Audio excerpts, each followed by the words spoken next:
Okay, so before learning about vent modes, we need to build a solid foundation so that when you do see names like ACVC or SIMV, they actually make sense to you. Once you understand how all of this fits together, you'll stop memorizing and start thinking more clinically like an RT.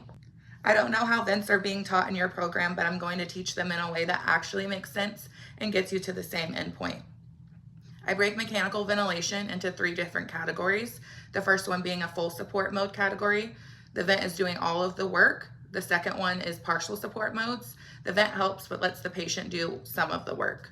Spontaneous modes, the patient is breathing on their own with minimal help from the ventilator. And once you understand this structure, every mode becomes easier to place, use, and troubleshoot. Now let's talk about what you'll see on the ventilator screen. Things like tidal volume, rate, FiO2, PEEP, and whether you're in a pressure or a volume controlled breath delivery. But here's the key.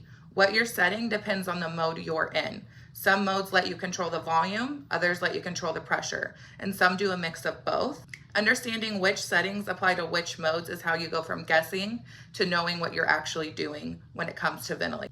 And just today, I made something available that a lot of you have been asking for. My Vent Like a Pro reference book is now available on its own. It's always been included in my full worksheet bundle, but now you can grab just the book if that's all you need. It covers everything we talked about today in building the base, plus in-depth breakdowns of over 20 ventilator modes explained in ways that actually work.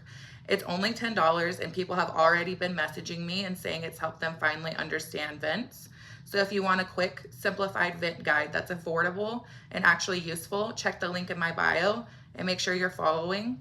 Next up in the series is we're gonna go into full support modes more in depth and go over which modes you'll see in that category, what it really means to be a full support mode. So make sure you're following my page.